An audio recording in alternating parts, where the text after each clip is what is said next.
see you guys in the dark.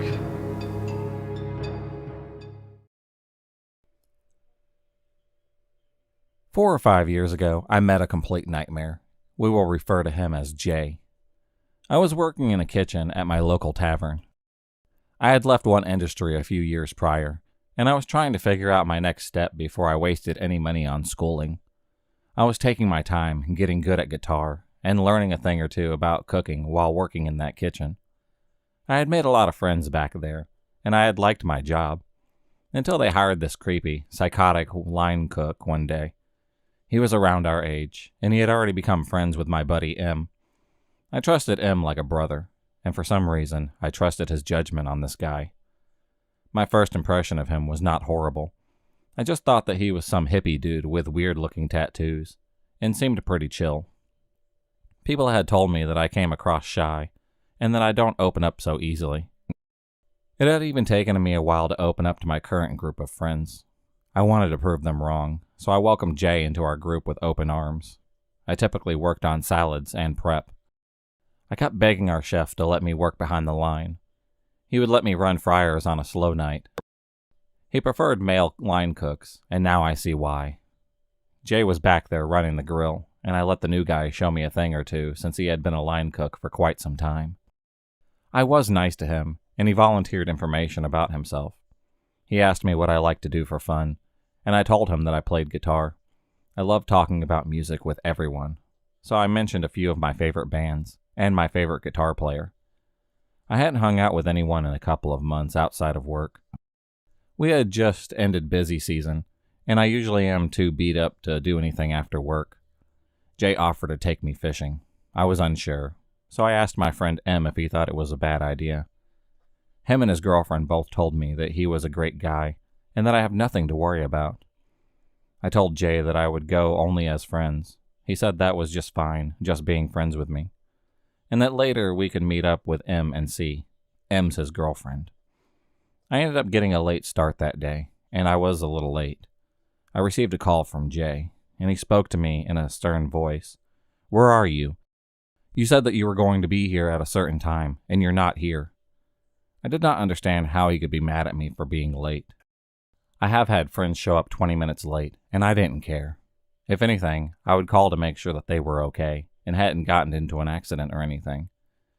Usually they are late because they take their sweet-ass time to get ready, and I don't mind because that's how it is with friends, just casual. I started to feel concerned that M and C were wrong about this guy. If it wasn't for them being a part of the plans, then I would not have come at all. I knew nothing bad could happen if they were there. They were both very protective over me, because they understood very well how I was with new people. When we began fishing, everything ended up being okay. I liked that it was the four of us.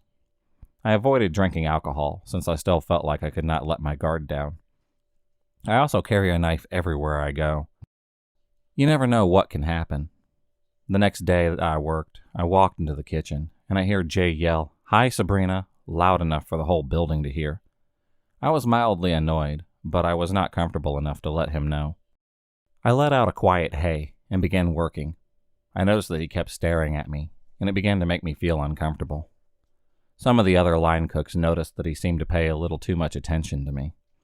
Everyone knew how I was. I was not interested in a relationship with anyone, and I liked my space. They attempted to warn him, and he did not seem to want to listen. He would find any excuse to come over to my line and talk to me. He began talking about the band that I had mentioned, and my favorite guitar player. He seemed to have a lot of knowledge about the topics that I had mentioned that I was interested in. I told him that it was not a subject to focus on at work when we were busy. He seemed unbothered by the attempt to push him away. Whatever. One day I received a random text from Jay. It said something along the lines of asking me out, and if I possibly wanted to be more than just friends. I was anxious about telling him the truth due to the fact that he seemed like he was really into me. I had to tell him the truth, and surprisingly, he seemed okay with it. He became good friends with one of my close friends, S. She seemed like she instantly took a liking to him. She was engaged to another man who was the father of her child, and he seemed to become friends with her family. Later on, I found out that he had told her that he was obsessed with me, and she seemed to be okay with that. I wasn't after he seemed to be at ease that I only was interested in friendship. I felt a sense of relief. He then told me that he tries to hang out with his friends every chance that he gets. I told him that I was different, but he tried to persuade me to go out more. At this point, I was not interested in hanging out with him one-on-one ever. Every time the schedule would come out, I would see him staring at it for a long time. It looked like he was trying to see when everyone was working. After viewing the schedule for several minutes, he would clodhopper his way over to my station and inform me that M, C, and him all had specific days off, and it was my day off too, and that I should try to hang out with them. I told him that I was busy, and he expressed irritation. He would try to convince me to come, and had already created these elaborate plans in his mind. Anytime that N declined plans with J, he would grow irate. This was beginning to get out of control. Another instance, he became angry with M when he canceled their plans to hang out.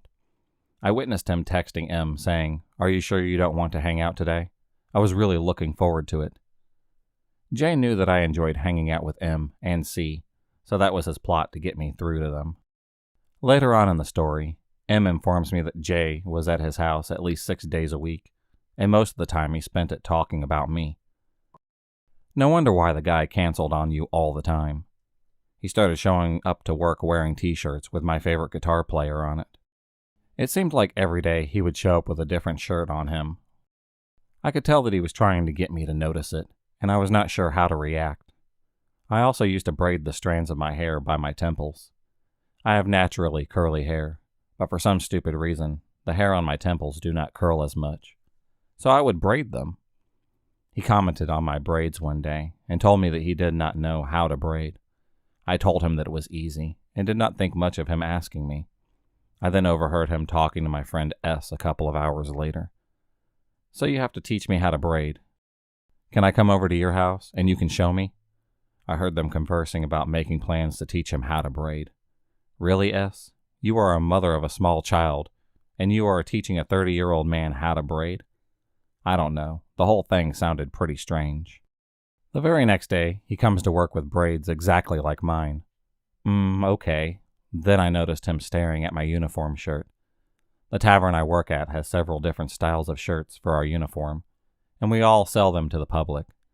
I was wearing a woman's zip-up. It was clearly for women. He was staring at it with gigantic round eyes, and he kept creeping closer to me. "Do they sell that shirt in an XXL?" he asked me.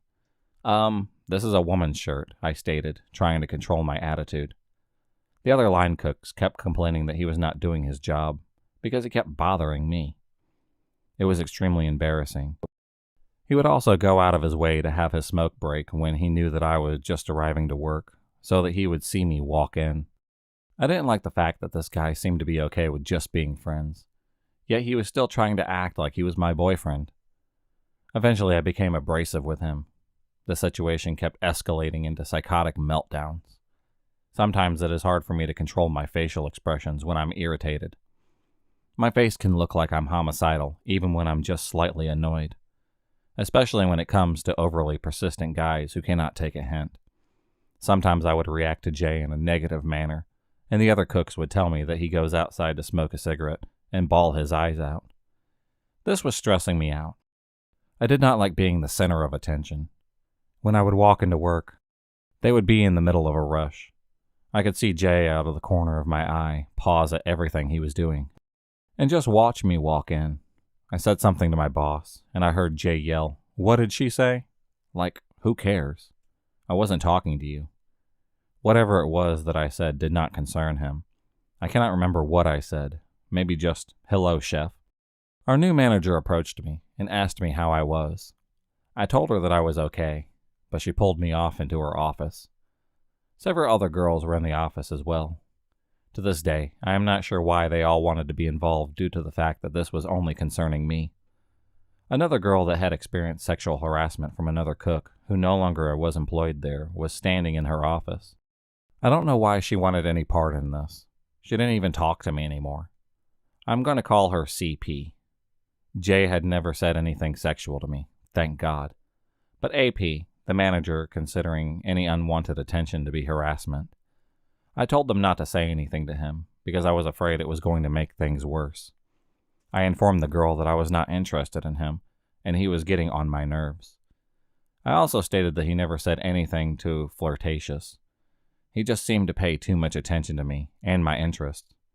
CP then cut me off and started ranting about her stories of how she had been sexually harassed when she worked in the kitchen, and how a lot of employees do a lot of inappropriate things. AP then decided that she was going to lecture all the employees about harassment and hopefully end what was occurring. I punched out and left shortly after that. As soon as I arrived home, I noticed that my phone had several text messages from Jay. AP talked to him about sexual harassment. What did I do? Please answer me. Answer me now. I'm having a panic attack. I noticed that he had also called a bunch of times. Uh-oh, this was not good. I didn't even want to respond to him because I did not want to hear him in that state, as I was already frightened. I was afraid to block his number since we worked together, and if I upset him too badly, I would be fearing for my life. Our employee parking lot was very creepy. At night it was very dark. There were some bushes that someone could lurk behind. And from then on out, all I could imagine was him popping out of nowhere and charging towards me. I loved when the local police came to eat at our tavern. Seeing their car in the parking lot always made me feel so safe. After that night, he stopped talking to me altogether. He even stopped talking to most of his friends except for M and S. He was probably still okay with C, but she was front of the house, so I do not see a lot of their interactions. People kept asking him what was wrong, and he could barely reply. His eyes were all bloodshot, like he had been crying all night. All that was said to him was brought on by himself. He had seen all of us ladies huddled together in the manager's office and asked, "Why are you guys in there so long? Is everything okay?" Well, buddy, you wouldn't have been interested to know if I wasn't in there. I know that AP was going to lecture everyone about harassment issues, but she wouldn't have brought me up if he came in and asked her. He did not talk to me for a few weeks. It was a wonderful break from that overbearing, clingy, desperate act that he pulled off. Yet I was still concerned as to why he was this upset over this. He barely even knew me. He acted like he owned me just because he knew a few of my favorite bands. I was hoping and praying that anger was not bubbling up within, and that he would not snap and kill me one day. I know what you're thinking. Why don't you just quit? I loved my job, my boss, my friends. It is difficult for me to settle into a new place without familiar faces. Later, I heard that he wanted to quit because of me. The chef told him to leave me alone, and that everything would be fine. He didn't just leave me alone. He completely avoided almost everyone just because he found out that he made me uncomfortable. Also, the first day that he showed up, he was wearing a band hat of my favorite band. What the hell? He told Chef that he didn't like wearing baseball caps. This was clearly a baseball cap. Then I remembered before he went completely psycho, and I was just getting to know him a little. He asked me what I wanted for Christmas. I told him that I didn't care about receiving gifts all that much, but I only asked my parents to get me cheap little rock band baseball caps that I could wear to work. We were allowed to wear any type of hat that we liked as long as we had the restaurant logo on our shirts. Could he have bought that as a Christmas present? It was pretty creepy. A few weeks had passed, and Chef put me behind the line. Jay was back there, so I just tried to keep my head down so that I could prove to Chef that I could do this job. All was quiet, just as I expected. It was not a busy day, so I was able to filter fryers out fairly early. I was done with all of my tickets, and I went behind the stairs in our kitchen to grab the equipment for filtering. Jay passed me and said, "So you're just never going to talk to me again?" I probably should have ignored him, but the extreme silence was uncomfortable. I explained to him that his actions were making me feel uncomfortable, and that he should not force himself into people's lives. I did not want to fake being nice to him, but I was fearful of him. I tried to keep him calm and tell him that everything was just fine, and that everything was blown way out of proportion. I told him that nothing could have ever happened between us. I could tell that statement irritated him, but he attempted to mask his emotions. I can read people's emotions all over their face. He couldn't hide anything from me. He put on this bullshit front, pretending that he was fine with being friends again. I told him that we should try to get along since I loved working there, and it seemed as if he wanted to stay employed as well. I told him to try and just let me focus on my work, and that I am not the most social person. He comes back at me with, "I see you talking to everyone else." I explained that I had known them for a long time. I see now that that was very stupid on my part, as it was giving him false hope about the future. After our brief conversation, I felt things were slightly smoothed over. I was hoping by now that he would understand my boundaries and just treat me exactly how he treats everyone else. I was very wrong. Immediately after, I noticed him standing idle watching me set up my filtering equipment. I asked him, "What are you doing?" He just replies, "I've never done fryers before. I wanted to see how it was done." Really?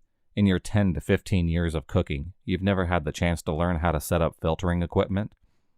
A few months later, I asked M if he ever watched him while he was setting up fryers. He tells me no. Jay only treats you that way.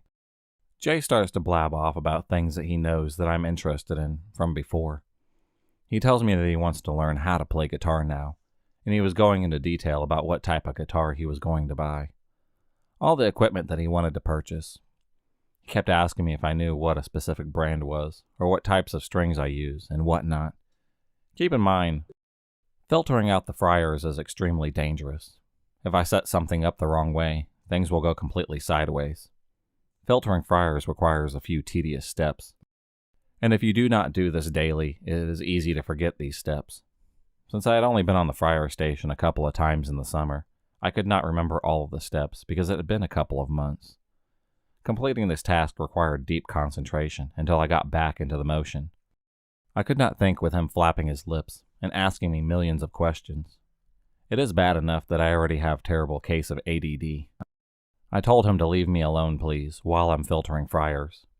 He did not seem to be affected and kept quiet. As soon as I had completed the task, he started blabbering on again.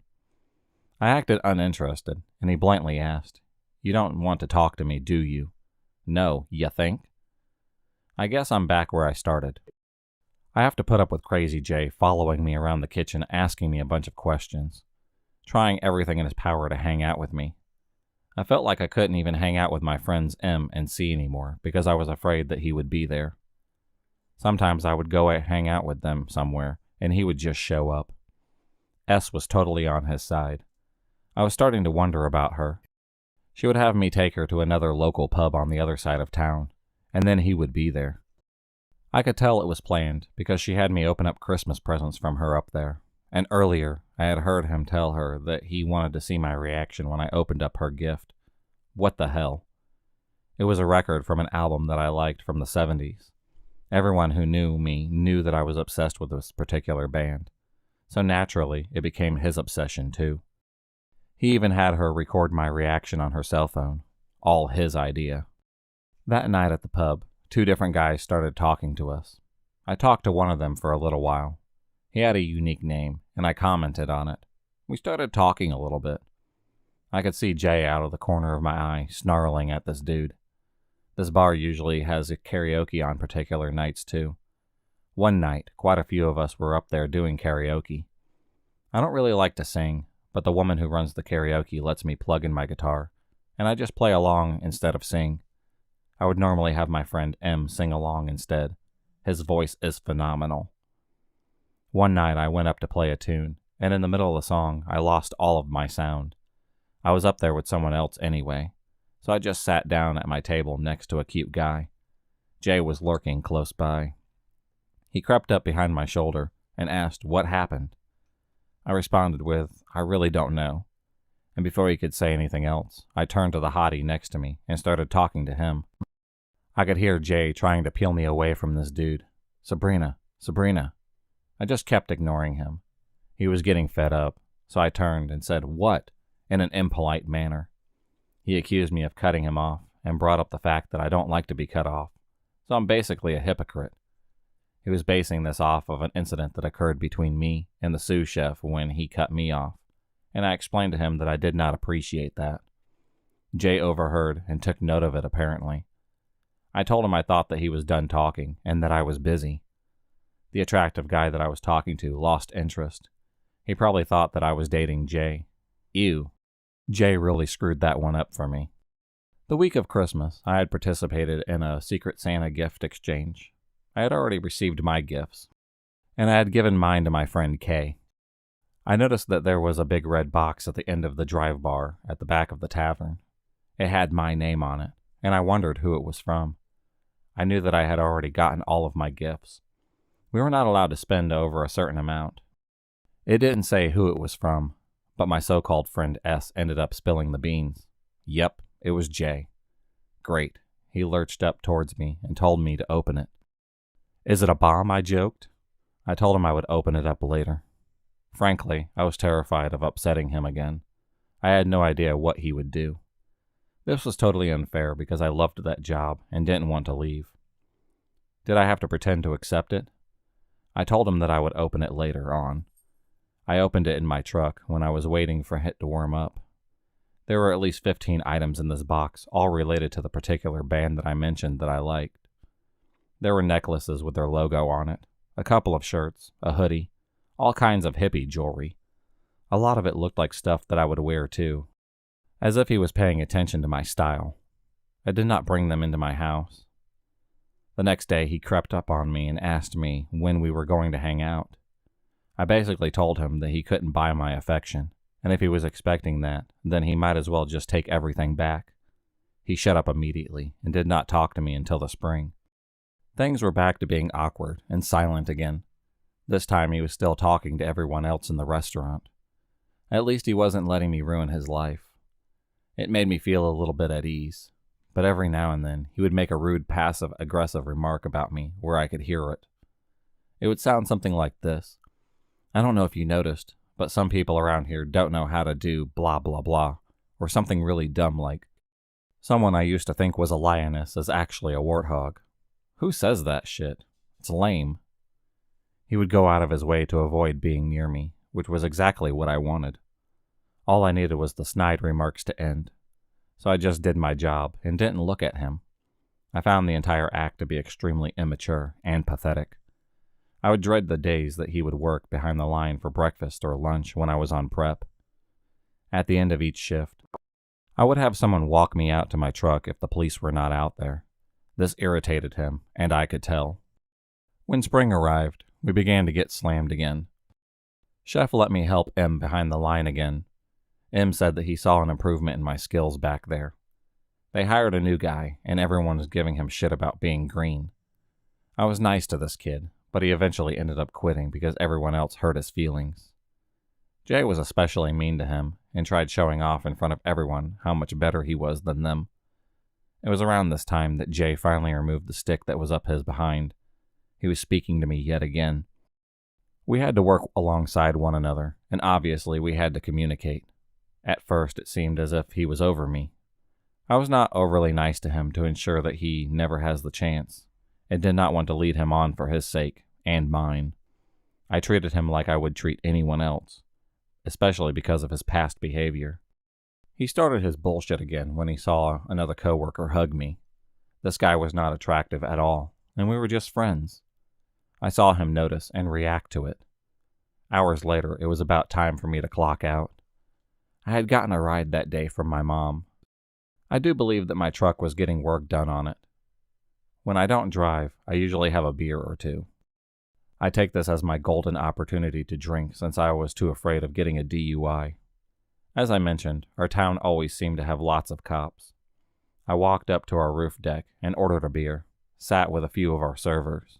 We laughed and joked for a few. I kept consistently checking my phone to see if my mom had arrived. I didn't like to keep her waiting. I look over my shoulder and see Jay awkwardly clomping his way over to our table as he locked eyes with me. He just stood there waiting. He was all decked out in his rock and roll tee. Even though we were only supposed to use our restaurant logo, one of the servers jokingly comments, "This guy over here is a closet Britney Spears fan," and Jay takes it all personally and gets angry. We all decided to get up and walk downstairs. I personally got up because I wanted to peer over the balcony to see if my mom had arrived. Jay attempts to walk directly beside me and asks, "Are you leaving?" I replied, "I don't know yet." Since I had not seen if she was sitting there yet, Apparently, he did not hear my reply because he stormed past me abruptly and shouted something rude at me. Something along the lines of me being a bitch because I ignored him. I just then received a text from my mom that said she had pulled into the parking lot. I was going to make my way outside when I was stopped by Jay. "Can I give you a hug?" he asked me. Wait, what? Then he just hugs me. Okay, weird. I was guessing that he saw me hug that other employee and became jealous. I hurried up and hugged the chef goodbye for comfort afterwards. We were good friends at the time, and I think he knew why I needed a hug after that. Chef and I had planned to go see a concert with his wife. Jay, of course, wanted to be involved. I think that Chef thought that what happened last year was blown over, and the hug incident wasn't a big deal. The ticket originally was for my friend S. She didn't know much about Roger Waters or Pink Floyd, but it was difficult to find a friend my age that liked this stuff. We had this planned back in December, but S was backing out, and Jay wanted to take her place. I despised that idea, and now that I write this, I wonder if she did this on purpose. When Chef and I were planning this out, he would tell that I was uncomfortable. He could have been finding a way out for me. Or this could have been God, according to M. Jay had bed bugs, and Chef was not about to have him in his car. Jay's car was not in the best shape for him to go down to the concert. Another one of our buddy line cooks bought the ticket off of Jay. The next day I work. I see Jay stomping around the kitchen all irate and red. Can you imagine a 30-year-old man acting this way at work?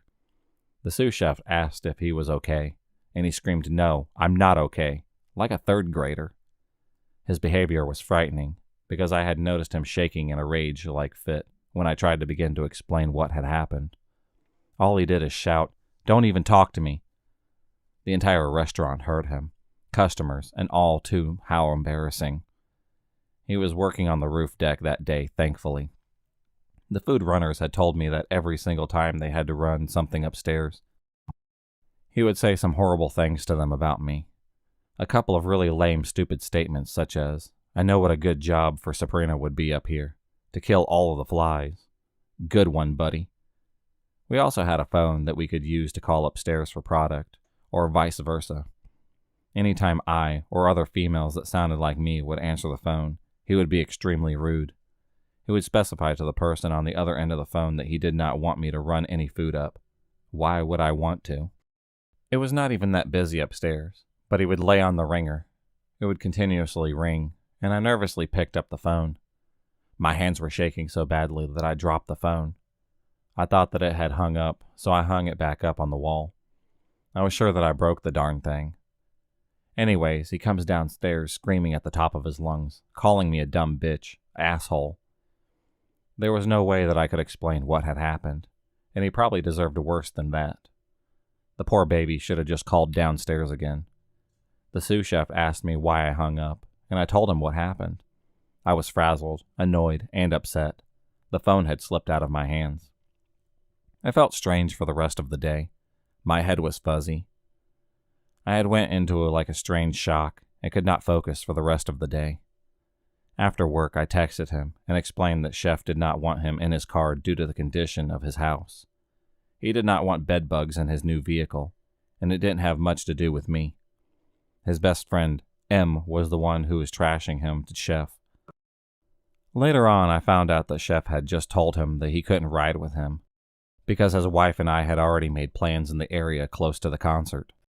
He asked if he could go with us to whatever it was that we were doing, and Chef told him no. That is what he flipped out about. He assumed that I was uncomfortable, which I was, but a lot of it had to do with the bedbug situation. Looking back, I don't know why they didn't fire him over that. He ended up finding another job, and one day I had taken a Saturday off for another gig. I find out that he called off, and pretending that he was sick since I wasn't going to be there. Chef saw right through it and fired him. It was his last week anyway, so they just told him not to complete his remaining 3 days.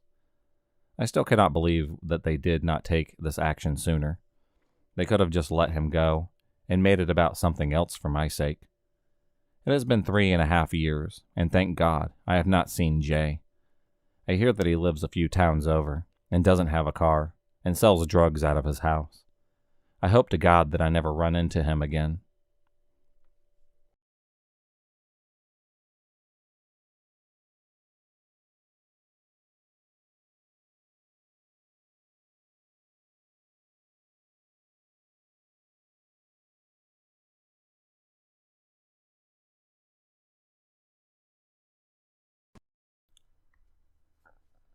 About 4 years ago, in my younger and literally more naive 20s, I worked as a tutor for a small business in a newly developing area of the town that I grew up in. Needless to say, I felt safe, and I knew some of the customers coming in as the kid brothers and sisters to friends I had in high school. Colleagues were all amazing, and truly this was the first job where I felt like family business meant family in every sense of the word. Everyone was just treated so well and taken care of. Because this was a newly developing area, it also meant that we were quite far from the suburbs, and even more main points of the city. Eventually it would all connect. But for now, it was just an expanse of dark hills and clusters of light where businesses were being put up one by one. In our own little block, we had a pizzeria, a sushi restaurant, and a sandwich shop. That was it for miles unless you wanted to cross the road to visit the grocery store. Then darkness for more miles until you hit the first track of farms that buffered between the suburb cities and our own spot in the hills. Needless to say, this meant two things. You either brought your own lunch, or you would be stuck in an endless loop of pizza and sandwich shop options forever. 2. Walking or driving at night was always scary. Anyways, it became a habit for one of us to order dinner for the whole office one night a week when we had to stay past our late tutoring appointment, which was usually around 8 p.m., to complete an office meeting, or else put in some overtime on paperwork and progress reports for the kids. Usually it was customary to call either the sandwich shop or the pizzeria, and then just send 1 or 2 people over to pick up the order, as there were about 15 to 20 employees at the tutoring place at any given point. So it would be a lot for one person to carry alone. However, the night in question when the story takes place involved only 3 late-night workers, as everyone else had to bow out for health or family emergency-related reasons. That meant that it was just myself, my now boyfriend, and our coworker who would be the only ones to complete overtime. All of us in our early or mid-20s, and no one from management. 3 people meant the order would be easy enough for one person to carry, and it was my turn to go. Having sat down at a desk all day and being faced with a couple hours more of sitting, I decided it would be better for me to walk down to the end of the block to order and pick up the sandwiches. Besides, I like the sandwich shop workers, and I thought that I could shoot the breeze with them. It was at that time that I saw my last client of the day standing in line with his family at the counter. Kids are always such cute spazzes whenever they see their instructor or tutors outside of the educational context. It literally blows their minds that we exist outside of the classroom, and Micah was no different at that age. He kept tugging at his mom's skirt and whispering, "It's Miss So-and-so, from the tutoring place. Look, Mom, can I go talk to her?" Until finally his mom glances over at me and just gave me that, "Sorry, I know you're off the clock, and you literally just saw him, but look," to which I just waved at Micah over while his mom completed their order of 3 sandwiches. She had her newborn with her, so I knew that she would use that respite. Micah proceeded to tell me, and the whole sandwich shop, all about his science project, which was due next week, and it was a nice little break for a little while. Standing quite closely to Micah was a man I assumed to be his father. There was a likeness in their features, and he looked down strangely at me as Micah began talking, almost like the man was trying to figure out who I was exactly. It's a look that I get frequently from the fathers of the children I tutored at that time. Let's be honest. Moms all over the world bear the brunt of the second shift at home. This guy looked like he worked one of those jobs. Business-like, clearly fancy, financial, or legal work from the look of his watch, briefcase, and his suits. And he probably put in a lot of overtime. If only he could be joining them for dinner, and then heading back to the office. I don't know what made me think that based on the brief interaction, but it was the feeling that I got. Although it was because he was standing protectively over Micah, and yet distantly. At the same time, he never once looked at his wife, or asked her who I was. That should have tipped me off that something was off about him. "Aren't you being real chatty today?" the man said. Micah looked up at him and beamed a little smile. "Is this your teacher?" "Kinda," Micah replied sheepishly before skirting back to his mom, who was about to reach the cashier. The man then turned his full attention on me, eyes like an eagle. I could tell he was already trying to size me up and making a mental catalog of everything. Tall, average build, raccoon-eyed woman is what he saw that night. My disability is invincible unless I need my cane for the day. And I didn't need it that day. "I'm Robert," he said, and extended his hand for me to shake. I took it without thinking twice. The grip was weird, overly aggressive, definitely a businessman. And I gripped back as hard as I could, hoping that it would get him to back off. He eventually did let go. The cashier glanced over, then at me, and froze in place, her face inscrutably blank. Her hands paused mid-air as she handed cash back to the person ahead of Micah's family. A different worker came up to take my order. In between ordering my food and talking to Robert, I didn't look back at Marta for a while, and I honestly didn't think twice about her reaction. From there, I don't remember the particulars of what started the conversation, or how it got to where it did, but I was only extra chatty about my life and stuff because I thought that he knew most of what I was telling him, either through Micah or his mother. He told me all about his first business venture in music, that he had his own small recording studio and company for indie bands still as a side business, that he hoped his kids would take over one day, or at least work in music as a legacy. You get it. What about work, though? I honestly thought that he meant my job as one of Micah's tutors. I thought that he meant, what about securing a better paying job with my current degree? If you can't tell by now, I was pretty naive, about 20-something years old. Oh, you know, doing tutoring for now until I can get my grad degree completed, then who knows what. Although, since the accident, I have to really think twice about what kind of job I'll need in the long run to keep the injury from worsening over time. Up until now, things had been normal. He'd kept pace with Micah and his mom in line as we'd moved along with it, now sharpened in his gaze. This really made him perk up. "You're injured?" "Yeah, might need back surgery sometime in the future. For now, I'm pretty good going with just therapy." "So you can't run or walk fast?" What an odd thing to ask. I paused. "What? You said that you have a back injury. Is there anything else that you can't do? It must be difficult for your boyfriend." That was wildly inappropriate. I felt shocked to the core. "How old did you say you were?" 23 in October. You look good for 23. You look like you could be younger than 18. Do you sing? You never did say." The last remark did it for me. This was behavior that was disturbing in any context, but which I understood better than randos on the street. Not from the fathers of my tutoring kids. I felt like someone had slapped me across the face. Micah's dad or not, this was not happening.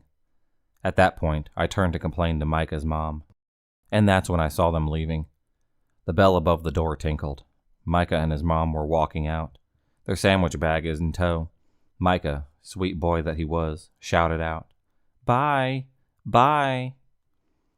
The sudden realization that I had divulged personal information, like my workplace, grad school location, and thanking him for the lovely gift cards to my favorite shops that I'd received from Micah, to a complete stranger hit me right then and there. He'd had ample opportunity to correct me on the nature of his relationship, which was none to Micah. He now knew Micah's name and all about his science project, which admittedly he indulged himself to the whole shop, but also Micah's school. Dread pulled at the pit of my stomach, and then fear took over. There were only 3 of us, and I had to lock up that night too. In about 2 hours' time, I'd be alone to do cleanup and lock-up duties. Robert laughed and waved back, and then turned back to me with what I can only describe as a dead serious, humorless look on his face. "You were saying?" Marta came over at that point, swapped places with the sandwich artist. She told him something along the lines of, "Fuck off, Robert," beneath her breath, which shocked me. Marta was incredibly sweet and kind, and the thought of her cursing was about the last thing that I thought she would ever do from what I have known from her. "Sure, Marta, I'll see you around, honey bunny." But he didn't leave. He simply got into his car, which was parked in the front of the sandwich place, and he sat there watching us as Marta packed up my order and helped me call the tutoring place for an escort back. She told me about Robert then, a real first-grade creep who liked to come in and tease her. That's what management called it, and if she didn't need the money so badly, she would have just left months ago. But she was getting close to reestablishing a savings, and she needed at least 2 more pay periods before she could go. I later found out that she didn't wait for the second pay period. She left only 2 weeks later, and it was sudden, but the manager insisted that she left in broad daylight and got into a friend's car halfway through the shift, so I guess Robert didn't get to her, at least. Not that I know of. And yeah, I asked, of course. Even after my colleagues came for me, Robert watched from the car. I hooked my arm through my colleague's arm. Marta didn't explain anything to him, just that I needed help, and I'm sure that I surprised him with a small action. He didn't ask, though. Once we got back, my colleague kept quiet in front of the other, recognizing my need for privacy. The 2 of them ate, but I couldn't bear to stomach anything. I was still reeling from that interaction. I completed paperwork instead to keep my hands and my brain busy. There were only 2 incidences that night. Robert walked past the glass wall of our front door. I managed to see him before he saw me, so I hid behind one of the hallways and busied myself with sorting flashcards, even though they were already in order. The colleagues who knew what was going on, more or less, signaled once Robert was gone. The other one left as soon as her paperwork was done for the night. She had a kid to get back to, and then I was alone with my now boyfriend. She made a big show of helping me to lock up, and as we walked past Robert's car, which was now parked off to the side, but closer to our store, my now boyfriend wrapped his arms around me and got into my car with me. We drove down and around the hill as I told him about what had happened in the sandwich shop. By the time we got back to the parking lot, Robert's car wasn't around. My colleague waited until I got into my car and drove after me. We lived close to each other, only streets away, so it was a little bit like having a guardian angel that night. I worked at the tutoring place for another 3 years before leaving, and all that time, I never once did see Robert again.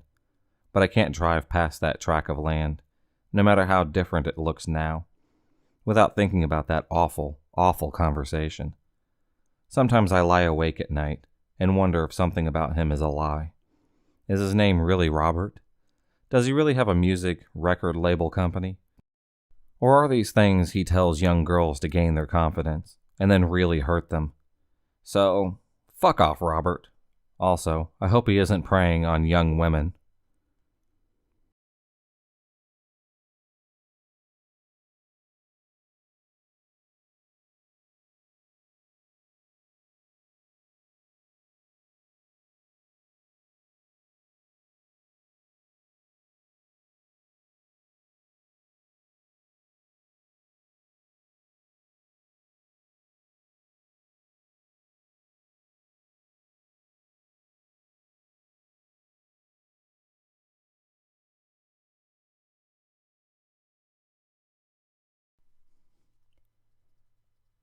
I'm a 37-year-old female with a 16-year-old son who lives with his dad. It was my first marriage.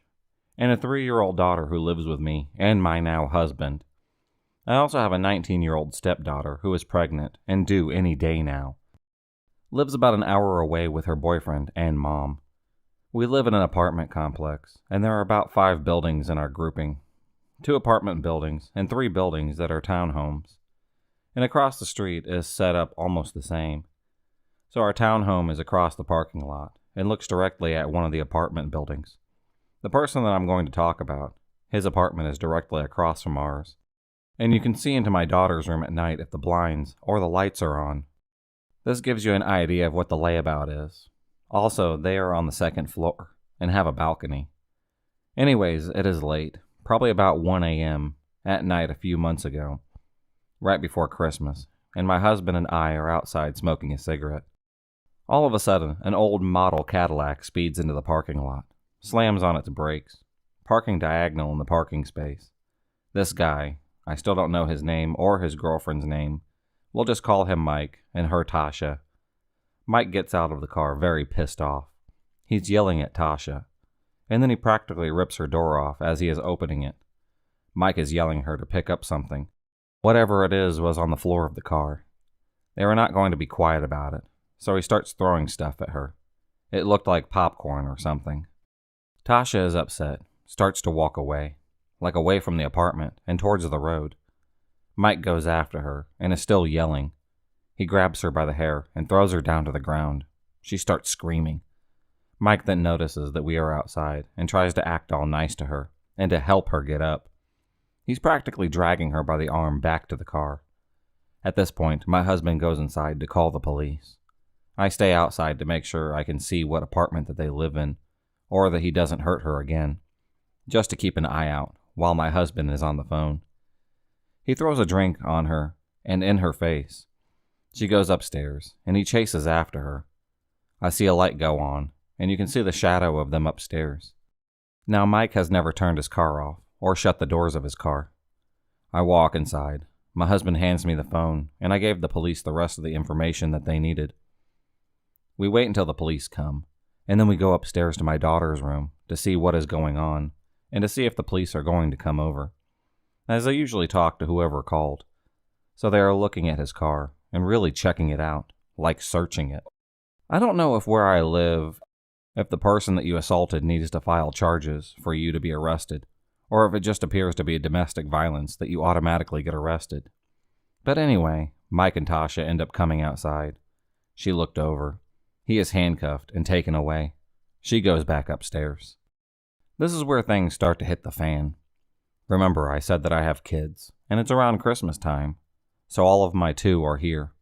My parents had come up early, like 3 a.m. early, Christmas Day, and my stepdaughter is coming up early Christmas morning. So it is a couple of days before Christmas. Mike had gotten out of jail and was back home. So I'm outside smoking a cigarette. It's raining. I was under the awning looking at my phone. Mike pulls up in front of my house, just sits there in his car for a moment, until I looked up at him. And then he suddenly pulls out and goes to his side of the parking lot, gets out of his car, and goes into his apartment. Christmas Day comes. We do the Christmas thing with my parents and the kids. All is well that morning.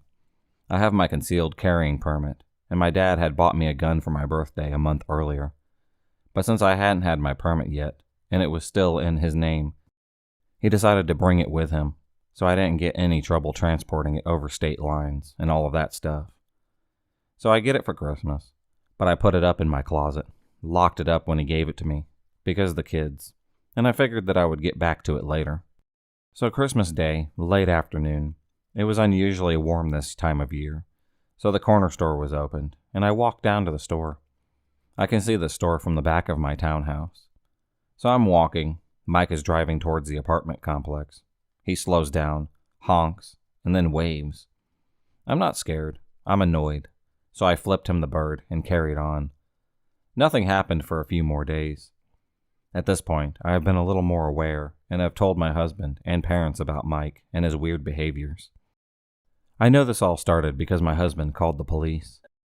And Mike must have been smart enough to figure out that it was us, since we were the only other people outside that night. A few days after Christmas, my dad, husband, son, and myself go to the shooting range. So my dad and my husband can practice with my dad's .40, and me and my son can practice with my 9mm. Also, my husband wanted to put his .40 on layaway. My mom stayed home with my daughter. We have a good time shooting, come home, and carry on. My parents leave a day or two later, and my son is here until after New Year's Day. So it is about 11 p.m. My son wants to go to the corner store to buy some junk food. He got money for Christmas, and it was burning a hole in his pocket. So since it had been quiet, I drive him to the store. He goes in. I'm waiting in my car. Mike, out of nowhere, pulls up in his car right beside me and sits there until I look over. Then he leaves. The store has two entrances. One side of it I was on, and one on the opposite side. So I'm looking in my rear view, seeing if Mike leaves. And it was about another 3 minutes until my son came out of the store. I drive around the store to pull back out of the street, and there is Mike between the door of the store and his car, just staring at me. So I stared back and went on my way, of course. I told my husband when I got home. He suggested to make sure that I am carrying when I go anywhere, and to carry my gun when I go outside to smoke. I tell him okay. A few more days pass, and Mike is just being creepy, like lurking around the dumpsters next to my unit, acting like he is talking on his phone, but staring at me the whole time, hanging out on his balcony, which he never did before, at least that I noticed, but I really never even noticed them before the assault. Hanging out and getting chummy with my neighbors, who he had never talked to before. He wasn't doing anything directly to me, but being a little too close for my liking. New Year's Eve comes. The kids go over to the babysitters. We go out. New Year's Day we spend at home. The day after New Year's, my son is going home, and he's a later flight, so we are cleaning and packing his suitcase to go back to his dad's. I'm outside that morning, late morning smoking, and here comes Mike. He asks me about the townhouse in my building. There are about 8 townhomes in my building, asking which ones are vacant, who besides us and my one neighbor lives there. Just odd stuff. I said that I don't know. He said okay and walked down to one of the doors and was knocking.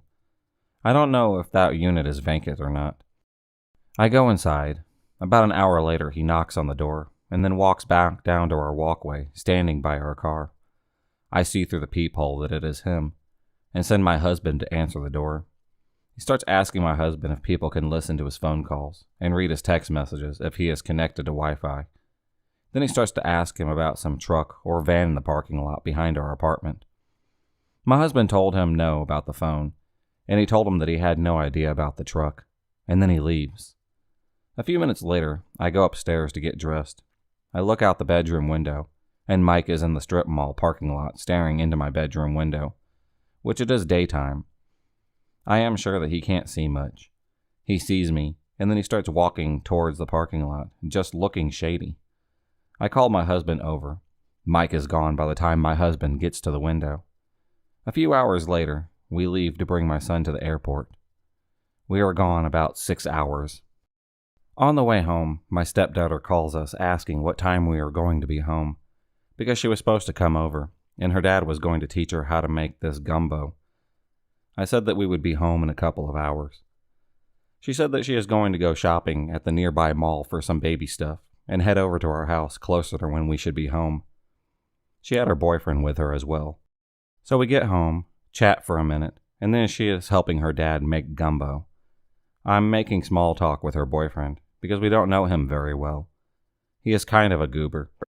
But if we went to see our granddaughter, we had to be nice and play the game. So after the gumbo making, and just the waiting for it to cook part, my stepdaughter, I'll call her Jane, and her boyfriend Fred.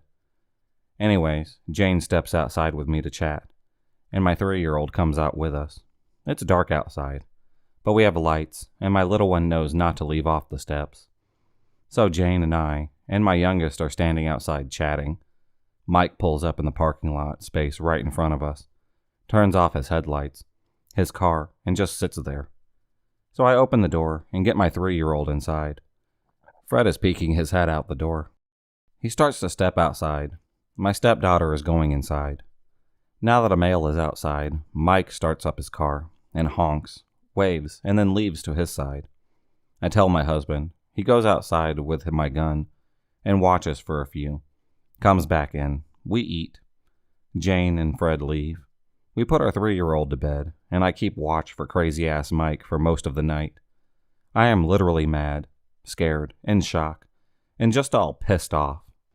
The next day, I think about all that is going on and realize Mike is totally crazy. He stares in my daughter's window whenever he pulls in and out of the parking lot. Or if I'm standing outside, he stares at me. So I say that I'm going to call the cops, even though I have no proof, but to get his crazy behavior on record. But I decide to wait until my daughter is down for a nap. It's easier to talk to the cops that way. So it is afternoon. I'm home alone like most days. I'm a stay-at-home mom, and my husband works. My daughter is napping. I call the non-emergency line. The cops come, and then I talk to them. While the cops are at my house, on a Sunday, they call a magistrate to see if they need to get a warrant for his arrest. Since it was right on the line that they figured they would ask, the magistrate says no, because it isn't considered really harassment by the letter of the law. but they asked me if I want them to make contact with Mike, who was home at the time. I was a little hesitant because if I said no, I know he would continue on. If I said yes, he would either stop or escalate it. But I told them to go ahead and talk to him. He surprisingly came outside when they walked over there. Not really surprising. I'm sure he was watching. They basically told him to cut the crap or he was going to go to jail, and then they left. A few days later, nothing happened since the cops talked to him, thank God. My husband is talking to the maintenance guy about something that needed fixing. They get along pretty well. So he is telling him about Mike. Joe, the maintenance guy, says that we should tell Ashley, who happens to be our property manager. So a couple of hours after Joe finishes up at our place, we have to go out anyways. So we stop by the office, talk to Ashley. So we tell her from beginning to end what has happened. She said that we are not the only tenants to complain about Mike, and he isn't on the lease. Only his girlfriend Tasha is, and Tasha was pregnant at the time. They had also talked to Tasha in the past about Mike. She didn't listen to them. So he isn't supposed to be here. Ashley says that she is waiting for a call back from our courtesy officer, and they are going to tell him he has to leave and trespass him if he comes back.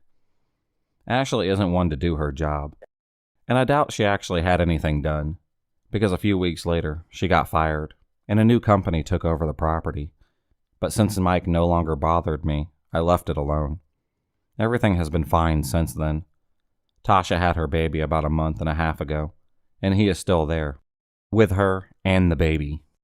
2 weeks ago, Mike and Tasha are screaming at each other on the balcony at 7 a.m. Apparently she called the cops this time. He left before the cops came. They took a report. I think he is gone for good, since he didn't come back for a week and a half. Just the other day, he comes back. He hasn't done anything, but he is staring whenever he sees me. So Mike, I really don't want to actually talk, come in contact with each other ever again.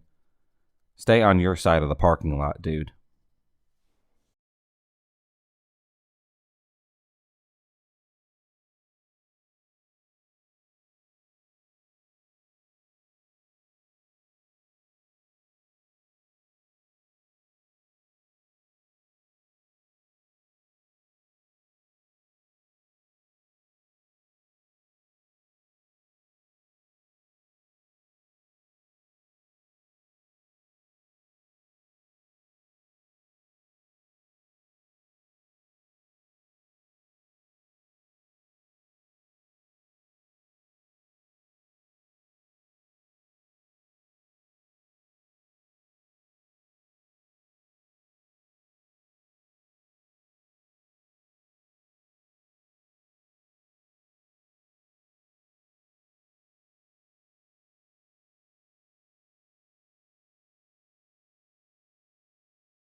For context, at the time I was in the summer between my senior year of high school and my first year of college. My school started pretty late, so I was still at home with my dad in early September. It's just me and my dad at home, and we don't really celebrate holidays all too much. So when my dad told me he was going to his longtime girlfriend's for the weekend, bringing my shepherd mix with him, I wasn't too upset. If anything, I was looking forward to having the house to myself, eating whatever I wanted, and having my girlfriend over whenever.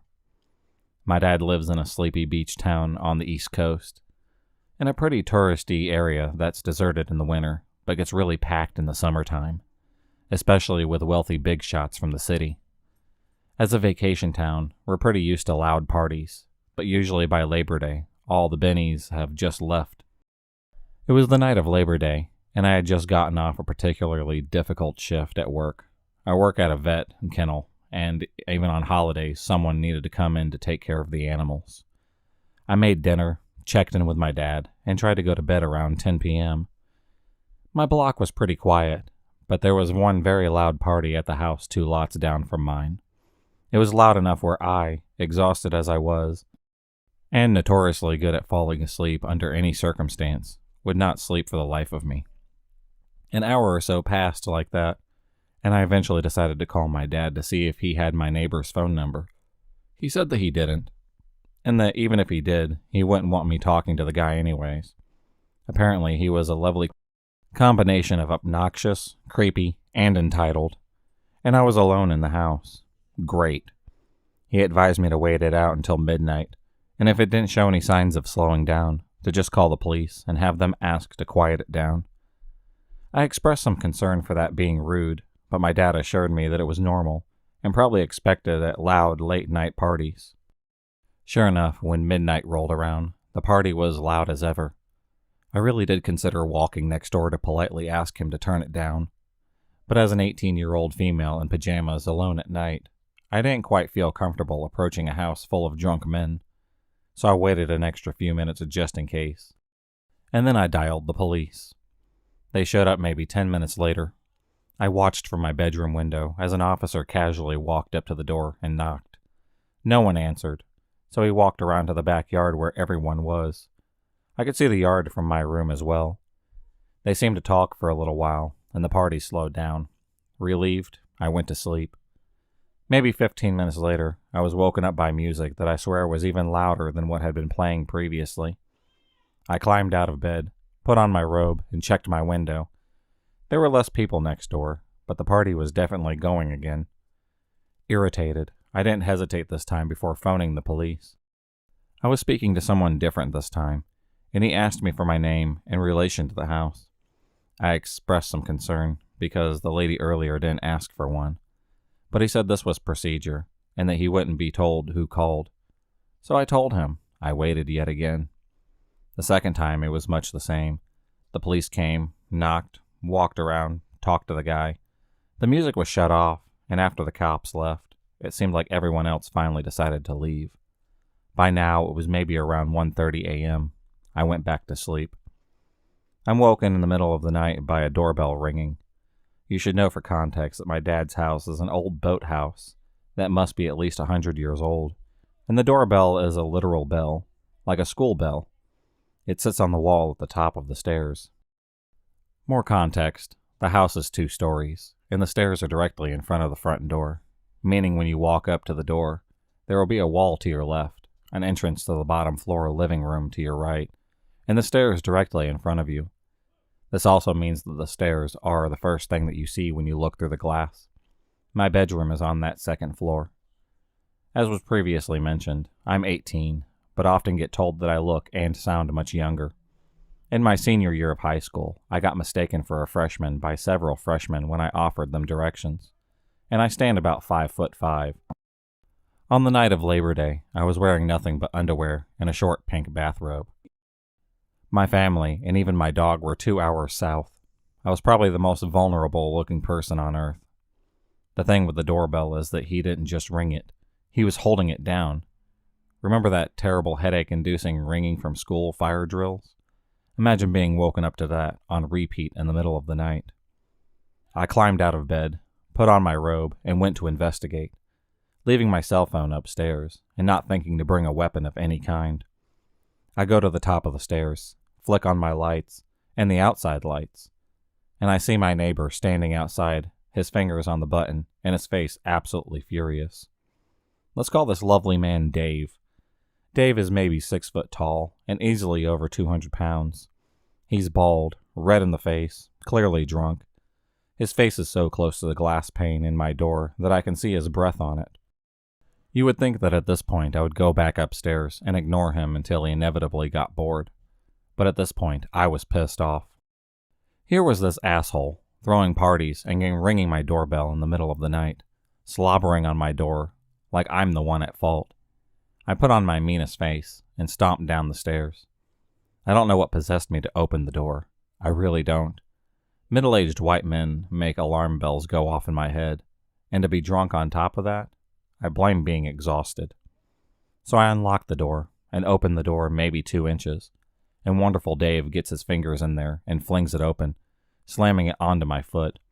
He then steps 1 step into my foyer, the other foot still outside. I say something along the lines of, "What the fuck do you want?" And Dave starts screaming an inch from my face. This all might sound kind of comical at this point, but hear me out. I'm here, an 18-year-old female, with no one in the house, and my door is wide open. I'm in a bathrobe and nothing else, and my whole town is practically deserted, except for Dave's house, and a family friend on the next block. It is 2 a.m., and I have no phone, no weapon, and no space between me and the drunk, angry, screaming man spitting on my face. I stay silent for the time being, and Dave just continues on and on and on. Some of the things are less alarming. He can't believe the disrespect. My father will hear about this. Isn't he allowed to throw a party, etc.? Some, however, still make my hair stand on end. That he knows no one else is home, that no one can hear us, that I need to be taught a lesson. Comments about my body, my gender, about being a stupid, disrespectful little girl who couldn't stop anything he wanted to do to me. All the while I can feel him moving closer, trying to get his foot farther in, keeping his hold on the edge of the door. I'm not going to go into detail here, but I will tell you what I have some experience with drunk, violent men, and I knew to stay quiet and not provoke him until I had a plan. Don't let him know he scared you. And I was scared. I was so scared.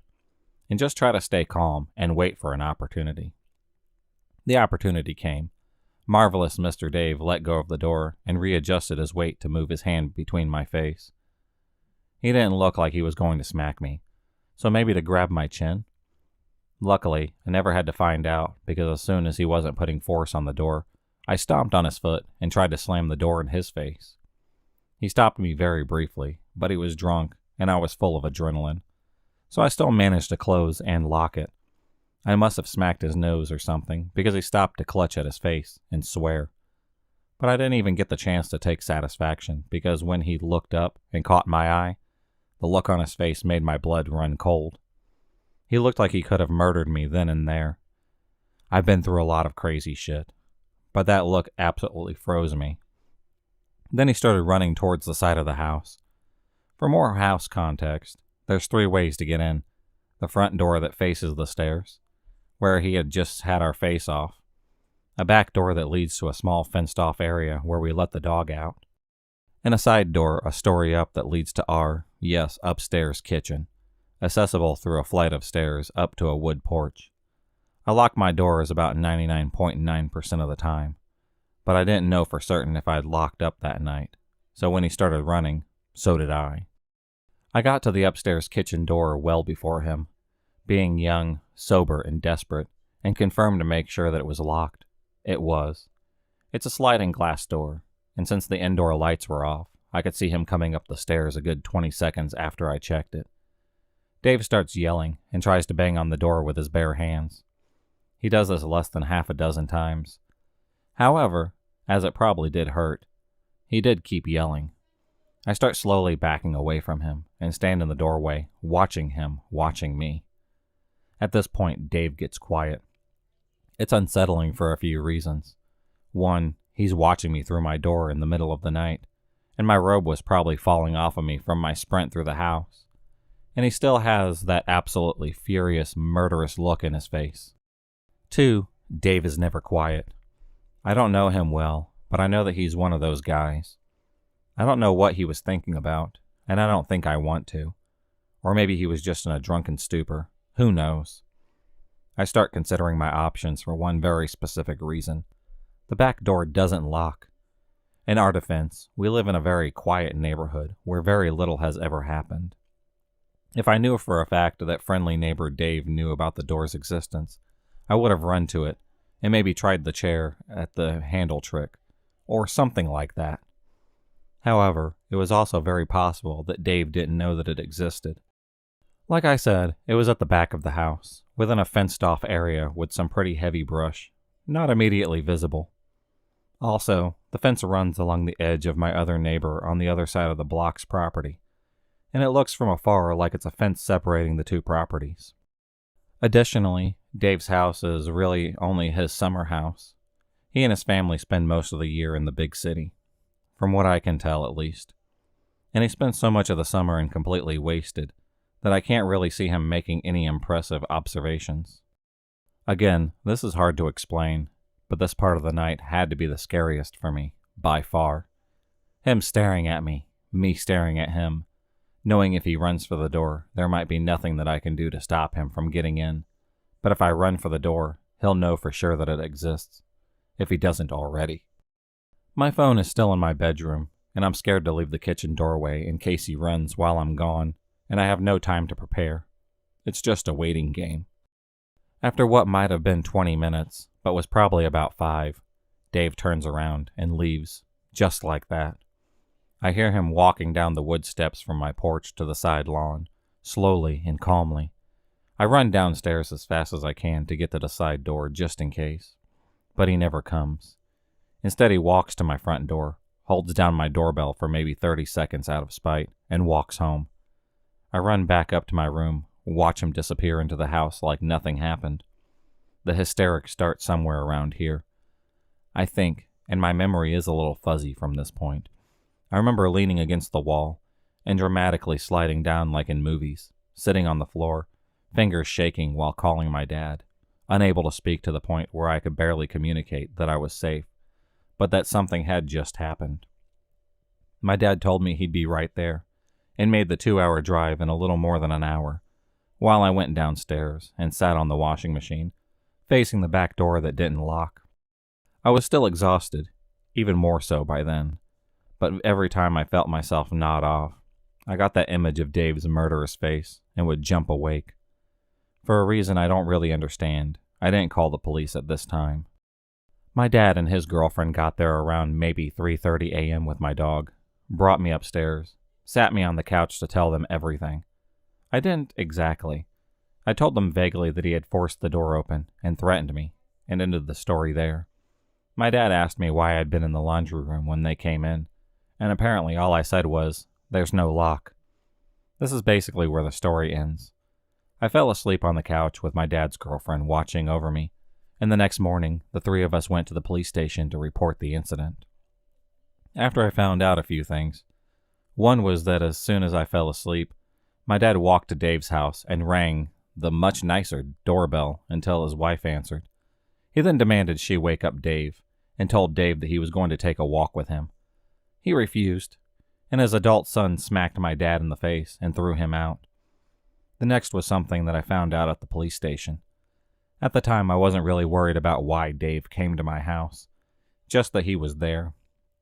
The officer that we talked to, however, who I had known since I was 6, was absolutely furious, and later called to tell us that Dave had asked a younger officer, who called so that he could go over and apologize, and the officer gave him not only my name, but my address too.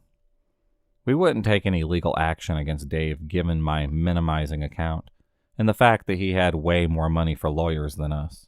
He's an exec out of a major global investing firm, but I take comfort in knowing that now the police get called every time Dave has a small afternoon barbecue, and they come over every time.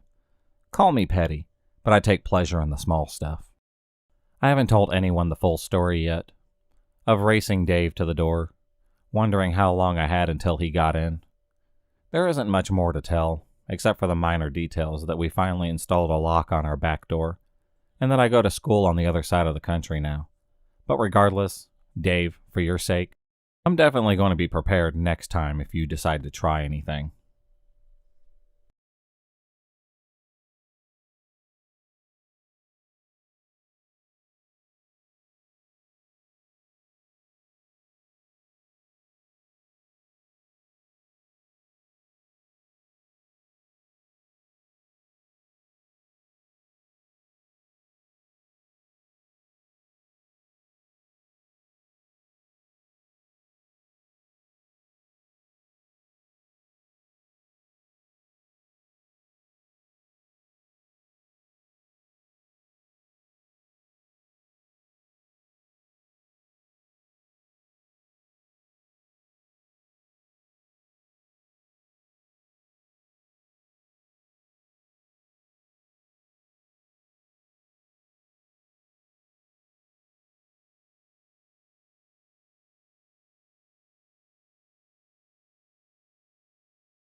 Well, this is about my first and only real stalker.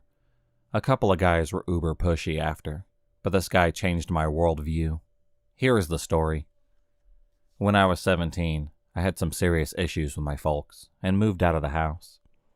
I happened to have a couple of friends already living together, so I moved in with them. It actually worked out great because one of the girls and I were working at the same place, so I could ride with her to and from work, and that was great because I had no car. For a 17-year-old out on her own for the first time, it wasn't a bad setup. Anyways, let me explain my environment. The neighborhood we lived in was a historical neighborhood. It wasn't extremely poor, but it was mostly working class. People who lived there were ranged from older people who had paid their homes off and were staying put, to terrible lowlifes who beat on each other and sold drugs on the corner. Pretty diverse. Most people were pretty good and stayed to themselves, though. We lived on the main street in this neighborhood. This main street ran perpendicular to another main street that ran off a nearby interstate. Our street, being the main street of the neighborhood, had tons of side streets running off of it. Just like most neighborhoods, some, but not all, of the housing blocks had alleys in between the homes that you could drive on because some of the houses' driveways were in the back. The roads were pretty busy, and the area is well populated. I hope this describes the area well enough. Oh, and let's just call my street Main Street for ease. Also of note, there was a gas station about 4 blocks down the road, on the main street. We called it the Haji store. We'd often walk there, alone or together, to purchase cigarettes and snacks. We were underage, but life. About a mile or so up one of the side streets, you can walk and get to a couple of fast food restaurants, other businesses, and a Winn-Dixie grocery store.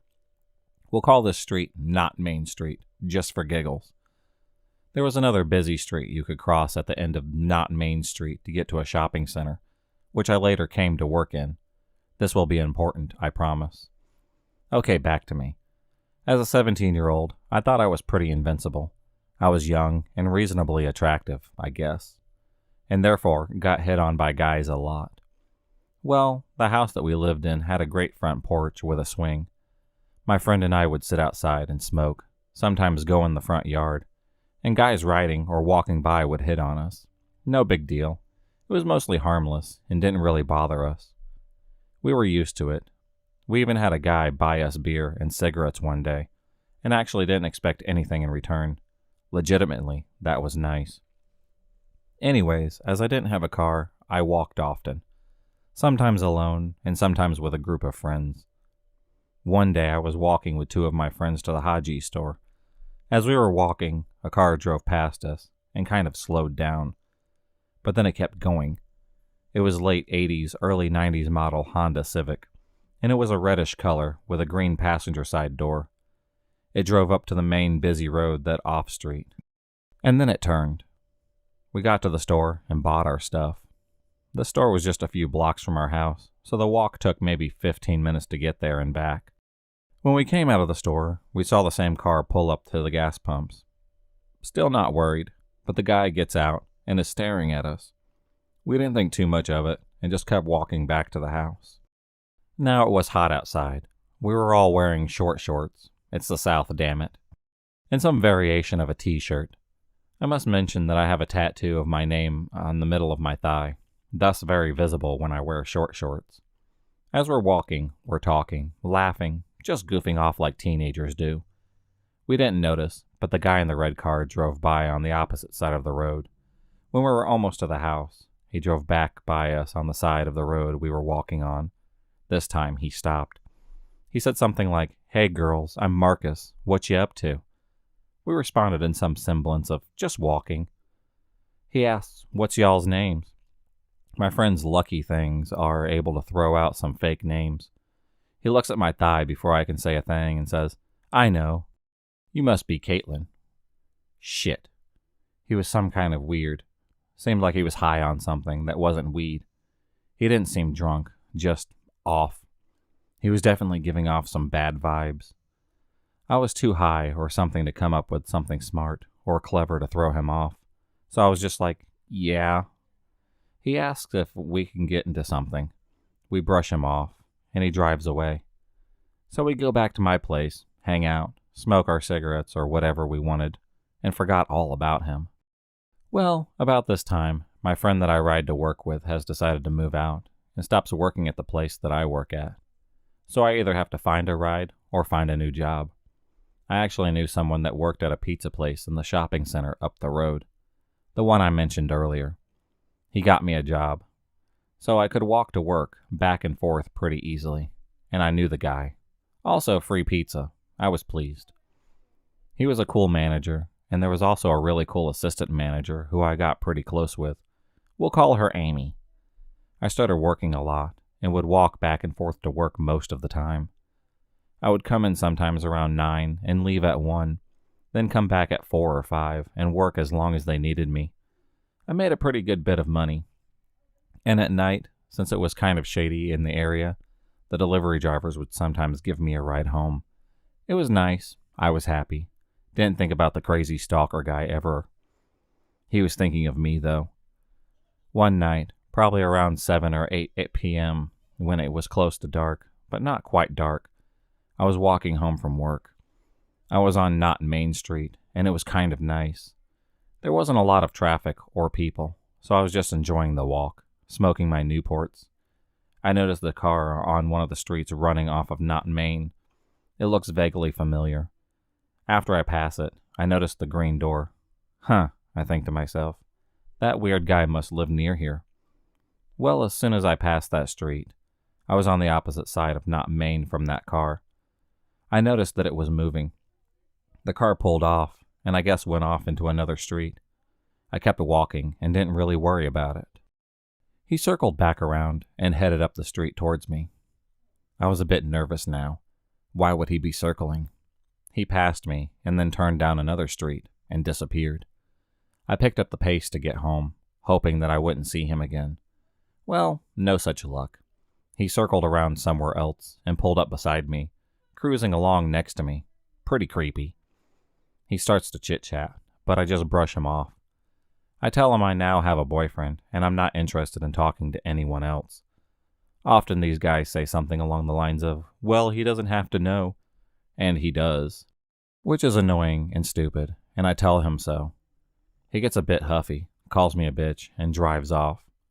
I'm pretty creeped out, so I hurry home and lock the door. I remember thinking to myself that I needed to walk other ways from now on. Fast forward a week or so. I mentioned before I was kind of close to the assistant manager at work, Amy. She was super sweet, and we would have a good time joking around a lot. Well, one morning at work, she's joking on me, saying that I must be a player because I've got some guy calling me at work when she knows the guy that I'm dating. I asked what she meant, because I had a cell phone and no one ever called me at work. Apparently, this Marcus guy had been calling my job asking for me for a while now. She had always just told him I wasn't there, and he never left a message. I told her what had happened. She agreed to just tell him I quit if he called again. We debated calling the cops, but they wouldn't do anything when all we had was his name. We'd work it out, we figured. By now I was super weirded out. Like I said before, I'd never had anything like this happen to me, so it was very disconcerting. I began to get even more paranoid and would no longer walk home at night and try not to walk to work during the day. It was sometimes unavoidable, and over the next few weeks, I often saw his car while walking, either to work or to somewhere else. It was creepy, but I had started carrying a pocket knife and taking different routes, in those alleys, etc., so as to avoid him as much as I could. I felt like I could deal with the situation, but that I could just still stay on guard. One Friday night, I had to work until 10 p.m. There were only a couple of us in the store, being Amy and me, and the delivery drivers that were in and out all night. I was finishing up cleaning and getting ready to go to a house party with my friends. Well, I was sweeping the front lobby and happened to glance out in the parking lot. What do I see but that stupid red Honda Civic with a green door? This motherfucker is watching me at work. I was so scared, but I couldn't do much. I ended up hiding in the office until he left, and my ride arrived. I left after checking to be sure that he was gone, and then rode with my friends to the party. We hung out, smoked, had a good time. I got a little tipsy, and had all forgotten about the creepy stalker, Marcus. It got really late, and I knew that I had to work early. I tried asking for a ride, but people were either asleep, or too high, or drunk to drive. I didn't have a choice but to walk. I got a friend to agree to walk part of the way with me, because while I wasn't far from home, it was still a couple of miles or so, and it was late. So he walked with me until he got to the main road, which was only about 3/4 of a mile to my house. My friend and I said our goodbyes, and I started the last leg of the walk. There were a few cars out, but not many, and some were cops, so I was okay. I passed the Haji store, so I'm really close to home now. I lit up a cigarette for the last few blocks, feeling pretty good and happy that I was almost home. Then that fucking car comes up the road. I noticed it immediately as he drives under a streetlight. I froze up, trying to decide what to do. It was past midnight, and there was no traffic on the road right then besides him. Luckily, I thought, he just slowed down and stared at me and went on. But then he busted a U-turn in the middle of the road. I threw my Newport down and started running. I decided to run to the alleyway in between some houses on the block next to me. I was going as fast as I could, because though I wasn't in terrible shape, I smoked a lot, and I couldn't breathe. I was only a couple of blocks from home. Surely I could make it. Then he pulls in the alley on the other side of the block. I was trapped. I felt like I could get killed or raped or something even worse. I remember crying and thinking what I could do for defense. He threw his car in park and tried to hop out of his car, but I ran around the passenger side. And something dawned on me. I saw his tag, and I yelled out the number 2 or 3 times so that he could hear me, and that I could remember it. I think he was pissed off about that, because he yelled something like, "Stupid bitch, I'm gonna get you," got back in his car. I ran as fast as I could, rounded the corner, and got back on the main road. I didn't know what to do. I couldn't go home because he'd seen me. I didn't think about calling 911, but I wished that I had. But then I saw a house, just a couple of houses up, with a porch that had a bunch of plants on it. I remember hopping their little fence and jumping up on the porch. I skinned the shit out of my knee, and I was bleeding. But I didn't feel it until later on. Not 2 seconds after I hid behind their plants, he turned onto the main road and was creeping up the street. He had a flashlight and everything. It must have been 20 minutes that I sat on that porch, because he kept circling around. Shining and circling, shining and circling. He never saw me, though. And I was too afraid to move from the spot that I was in case he was hiding. I couldn't see much, just one corner, and then what was directly in front of me on the street. But then there were blue lights. I was so hoping that they were for him, but it ended up being someone else that they'd pull over. I waited a few seconds, stood up. Marcus was nowhere to be seen. I was a block and a half from my house, so I booked it. My heart was pounding, and I was still crying, but I made it home. I locked the doors, ran to my room, and fell out, exhausted, and hoped that that was it. And it was. I never saw that creeper ever again.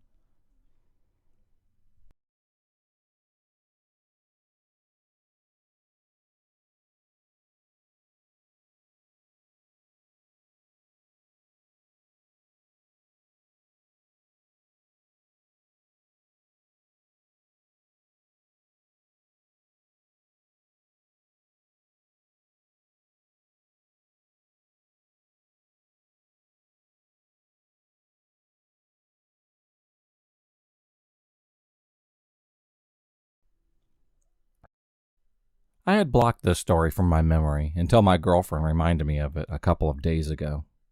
I started dating my girlfriend at the end of my senior year, and before we started dating, I used multiple dating apps. In many of my dating app profiles, I had my Snapchat listed so that people could add me. This is important. Nothing led me to anything with the dating apps. I'd talk to people for a little bit, and eventually the conversation would die out.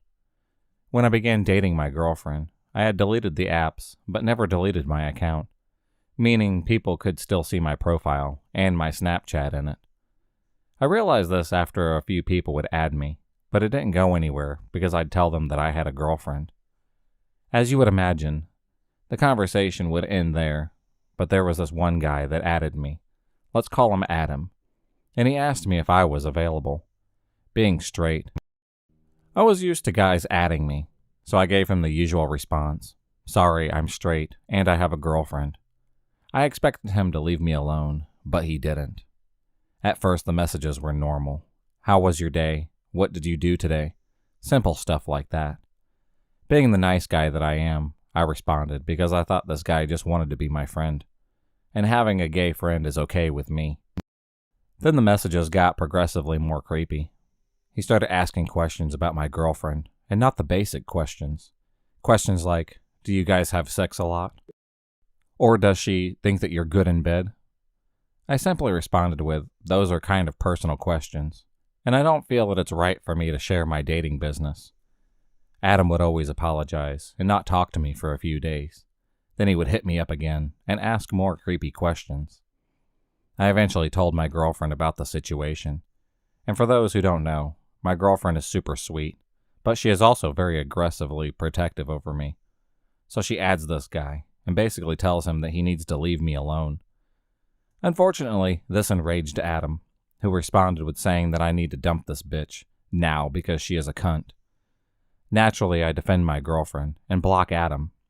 Everything was cool for a week until another account added me. The guy's name was Tyler, and he was super chill. He was super nice to me and respected my relationship with my girlfriend. As the days go by, I start to notice that Tyler's vocabulary was very similar to Adam's. I wasn't sure about it, so I didn't make any assumptions that it was him. So I gave Tyler's snap to my girlfriend, who adds him to investigate. As soon as she adds Tyler's snap, Tyler flips out on her, which confirms that it is Adam. As soon as this realization is made, I blocked him again. From here, everything goes quiet from Adam for about a month. So I live in the suburbs of Chicago, and both my girlfriend and I live down the street from each other. So naturally, we do see each other a lot, and both our families are really good friends. On top of that, our families would also house sit or pet sit for each other. Anyway, a month goes by until I get a letter with no address or name on it, just my name on the front. I open it, and to my shock and horror, it is basically a love letter from Adam. The premise of the letter was basically him saying that he loves me and he wants me to run off with him. The letter also takes a very sexual turn halfway through, with him describing what he wants me to do to him and him to do to me. At this moment, two horrifying realizations hit me. One is that he knows my address, and two, he dropped that letter off himself, meaning that he is in my town. I immediately call my girlfriend, who is equally as shocked as I am, and after consulting with my parents, we call the cops. Unfortunately, since I had blocked as well as removed Adam's social media information, and that letter had no return address, there was nothing that we could do about it. Day after day, letters would keep appearing in my mailbox, until they also started appearing in my girlfriend's mailbox as well. Her letters were far worse than mine. Adam wrote of how much he hated her, and how much he wanted to hurt her. He also stated many times of the ways that he would inflict pain onto her until she broke up with me. Like me, she took this to the cops, and again, they would do nothing about it. My girlfriend's family had plans to go to Hawaii for vacation, and I was up to house sit for them. The first couple of days went just fine, until around one or the last nights of the week. As per usual, I was over at their house, watching TV on the couch when the power went out. Mind you, it was around 1 a.m., and it was pitch black when those lights went out. The next few seconds were silent, when I heard a window smash from the office. To understand this more, let me give you the layout of the house. When you entered the front door to your left was the living room. Straight ahead was both the kitchen and stairs, and to the right was the office and dining room. On the upstairs level, as soon as you reached the top of the stairs, a bathroom was straight ahead, and my girlfriend's room was on the right, and the other bedrooms were on the left. Immediately I shot up, grabbed a kitchen knife, and ran upstairs to hide while a cop was called. I quickly got into my girlfriend's room and slipped into the closet. As soon as I was able to contact the operator, I heard the pounding of the intruder running up the steps.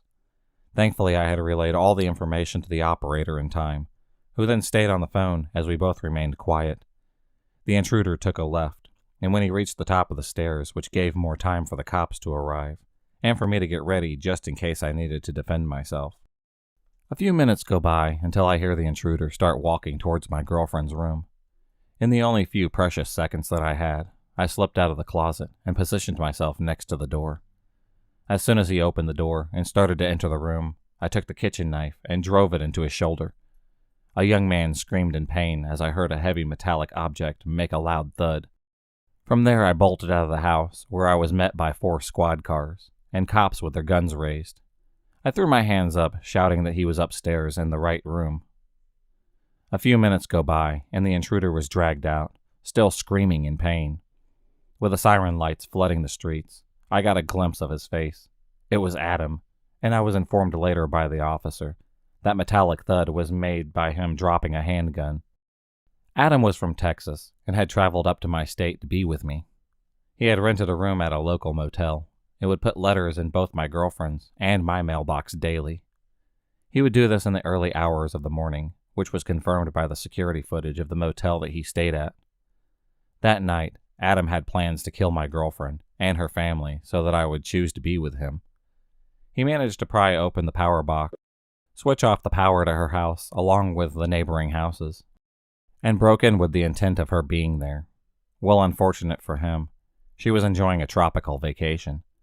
To be honest, I have no idea how this outcome would be different if they had not gone on vacation, and I'm grateful that I still have my girlfriend as well as her family alive. So Adam, please stay the fuck away from my girlfriend and me.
I was only 17 years old when I first met A. All of my life, I had wanted to be a part of the movie industry like most kids do, so I jumped on the opportunity when the film industry started booming in my home state. I was an extra in a film they were shooting a few towns away from me. On any movie set, they would hold extras in a giant waiting room. We wait for the opportunity to be used for the scene when they needed it. The gymnasium that held us in was huge and held lots of people. I found a small group of boys to hang with while we were waiting. I've always had more guy friends than girlfriends, as I have more in common with them. Another strange kid joined our group. That is who I'm referring to as A. We could tell that he was different, and all of us in the group were easygoing and accepting of everyone. We became good friends by the end of the 2 weeks that they used us for the film. We all added one another on Facebook so that we could let each other know when other projects were in town. I had not heard much from him in the next few months. I graduated high school, and I was just enjoying my summer with my friends and family. I was not planning on going to college yet, as I did not know what I wanted to pursue.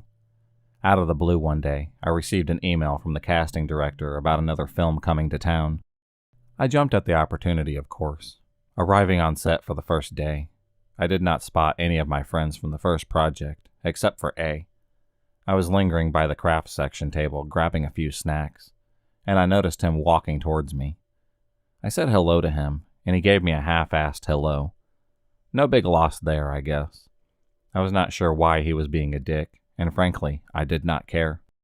I ended up having a wonderful time working on that project, and I was sad when it was over. I had interacted with A later on in the shoot, as it lasted for several months. He warmed up to me again, and of course, I was pleasant to him due to the fact that I could tell he was different, and didn't want to be biased against someone who may have a slight mental disorder. A few weeks after the project ended, I began receiving Facebook messages from him. He would ask me how I was, and I'd be cordial to him. He would talk to me about projects he was working on or planning to work on. He seemed like he was trying to work his way up in the industry, desperately. I could tell he was lonely, so I figured everyone could use a friend. Keep in mind, at this time, I was approximately 18, maybe 19 years old. I was a very naive and sheltered young lady. He could sense this about me, and cruelly attempted to take advantage of that. I cannot remember, but somewhere down the line we had exchanged numbers. He would call me at odd hours of the night, and nonstop rant about the actors we had worked with on set. He became obsessed with certain actors that I liked, and would talk about them. First, he would catch every movie interview that they had, and did nonstop talk about it. He knew more about these actors than I did. I gathered that he was strange and potentially unbalanced, but I felt sorry for him. I'm not sure why I let this go on for so long, but I was young and dumb. Eventually, he began venting to me about his personal problems and would ask me for advice. He would rant about these women that had rejected him. One of them was a married woman that we worked with on set, and asked me what I would do in this situation. At first, I thought he did not even like women, because he would talk about this particular male actor that I liked. He described a butt shot of the guy in an obscure film that he saw with him in it. I thought that I was safe.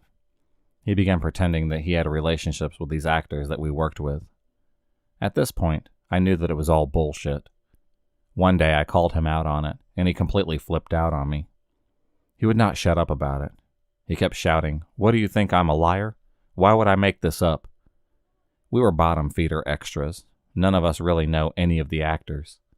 I finally said to him that I was joking so that he would just calm down. Next thing I know, he is confessing his love for me. I tell him that is kind, but I only think of him as a friend. Wait for it. He flips out again. This is when the damage starts. He calls me a stuck-up wannabe.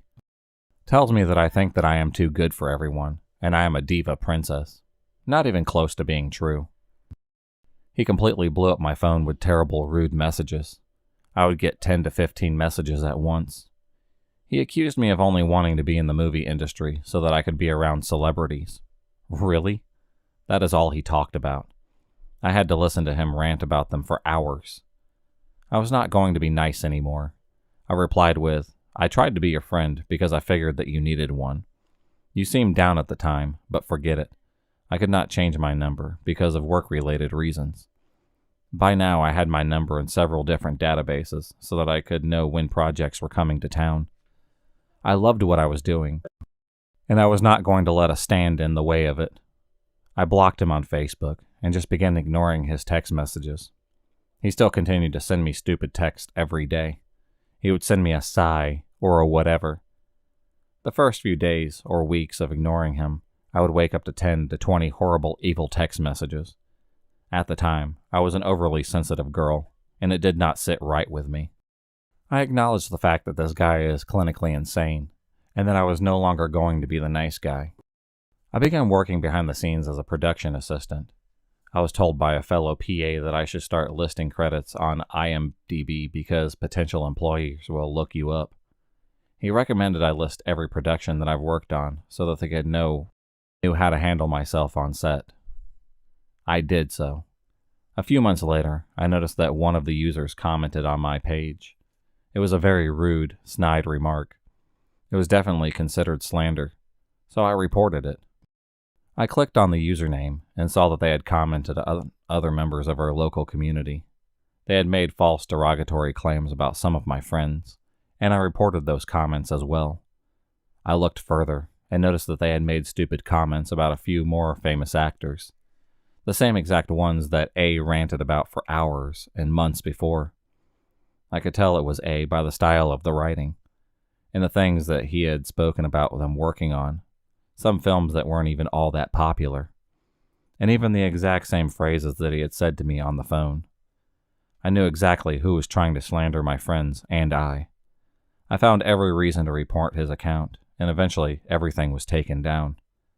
I couldn't do much about the bigger named actors, but at least I could protect my local film family. How pathetic can you be? Just because a group of women politely reject you, you're going to lose your shit? There are a lot of weirdos in that line of work. It attracts lonely people who wish for something better for their life. Eventually, I left that industry, not because of this individual alone. Through the years, he would try to contact me. Eventually, I figured out how to block his number.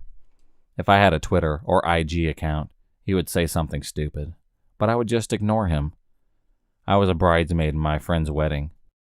To her bachelorette party, we wore what we wanted. We weren't matching, and in the photo, you could not tell which one was the bride. I had it captioned, "Bride-to-be." A few hours later, I noticed a comment. It was A. "Are you getting married?" Sigh. Seriously? What did he care? I rejected him 7 years prior. Did he think that he had a chance?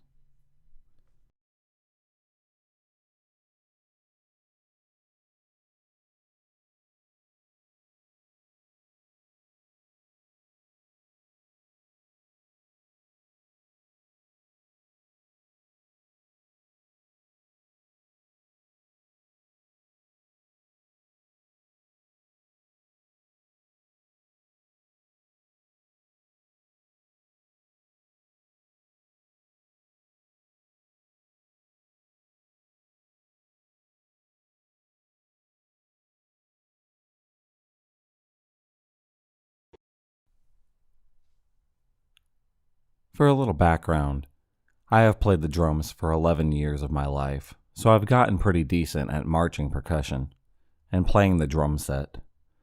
I'm currently a college student who obviously needs money, so I took up 2 jobs that had to do with teaching drumming to kids.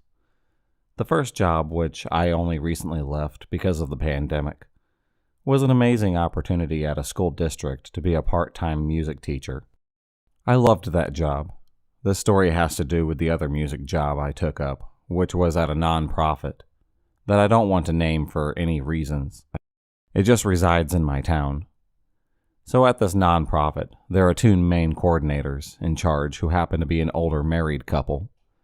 The husband was in charge of the science and art side of the facility, while the wife, Bernice, was in charge of the music side of the facility. So she was in all aspects my boss, and also one of the piano teachers.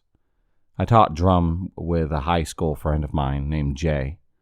There was a guitar teacher who I was also friends with named Ray, and an elderly piano teacher named Marie. So that was the entire music department at the facility. I started the job when their last drum set teacher suddenly left to pursue his dream career in the Bay Area. Bernice really needed me to start immediately, so I did. But during my interview, she had been very nice and cordial. I sometimes noticed how rude she was to other employees, though. Most of the people working on the science side were merely high school students, and none of them may forget a small thing, like forgetting to put a screwdriver back where it belonged, and she would degrade them. She would say things like, "How will you keep your job if you can't do simple things like this? How are you even using your brain? I should fire you for this kind of incompetency, but I won't because I'm a nice person."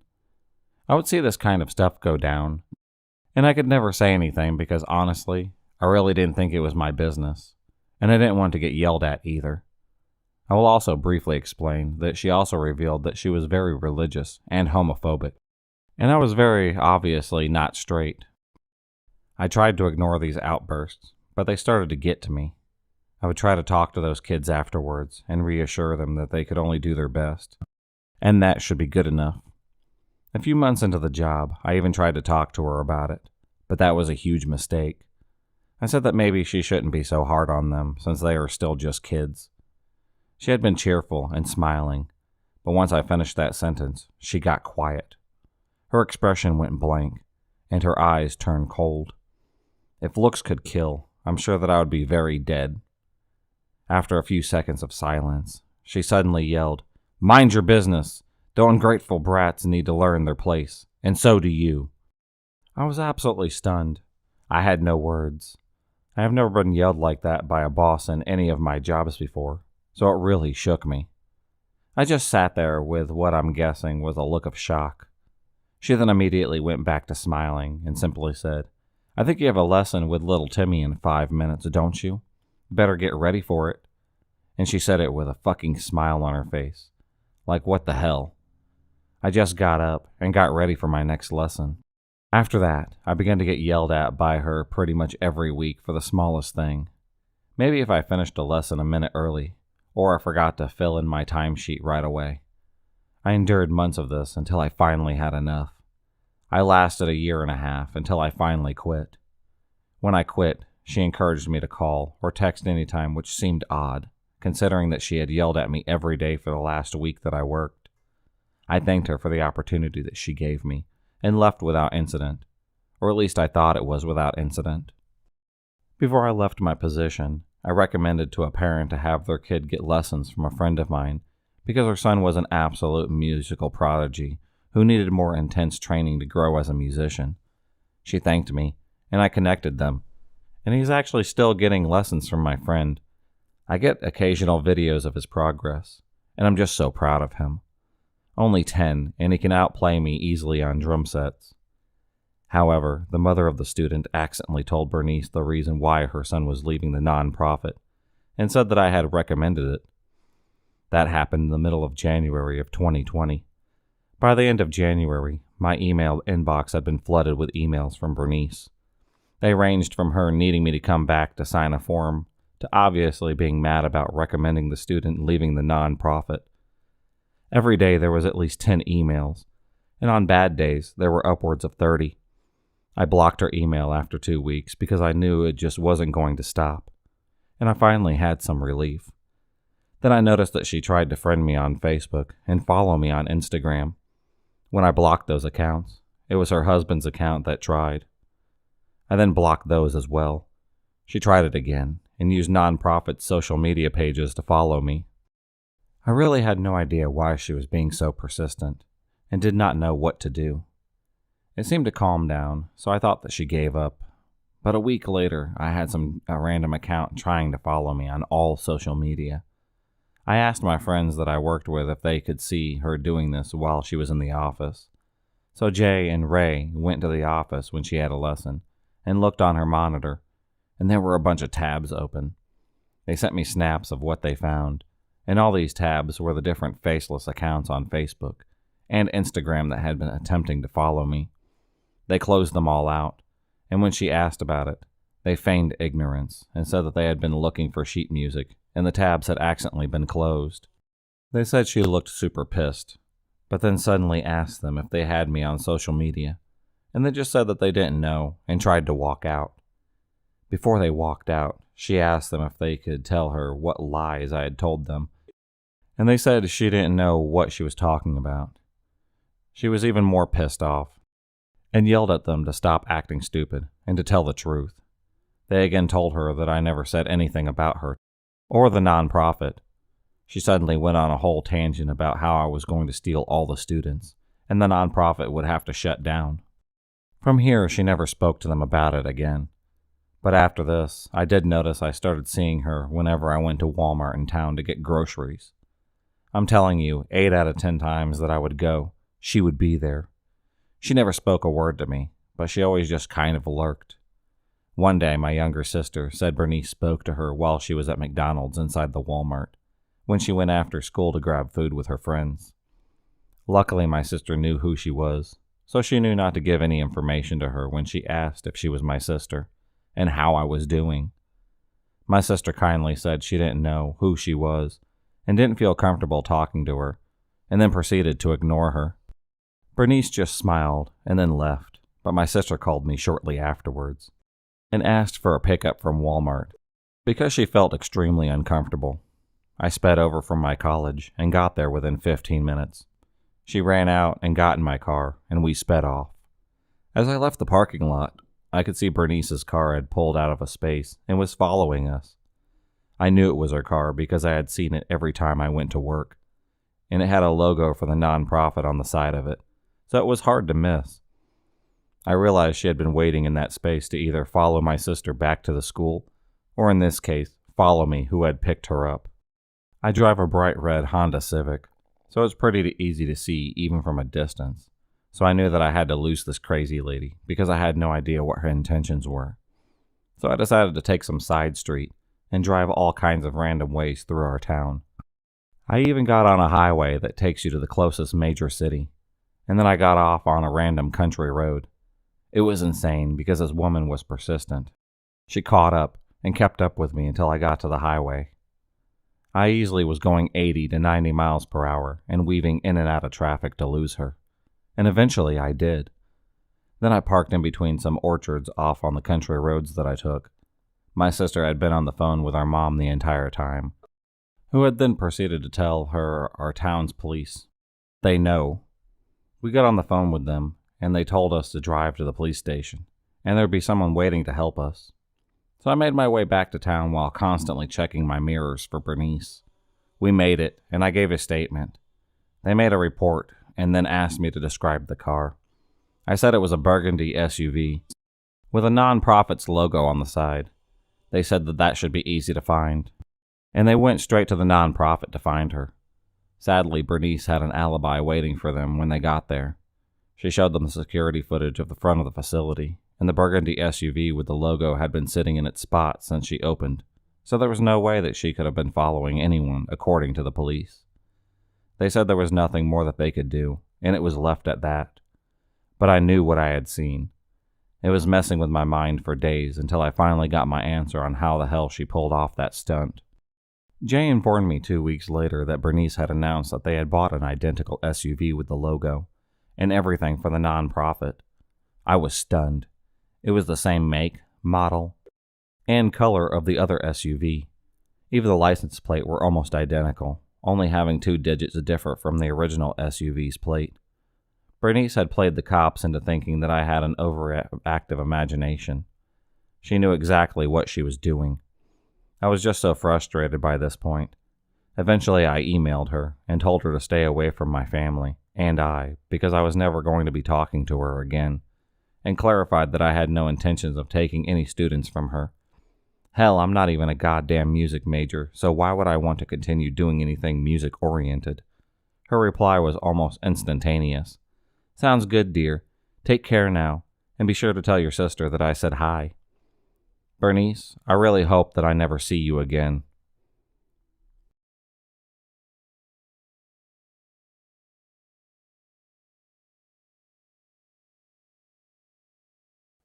If you enjoyed this video, please subscribe, like, and hit the bell for notifications on future videos, and become a stalker of the night. And I'll see you next time.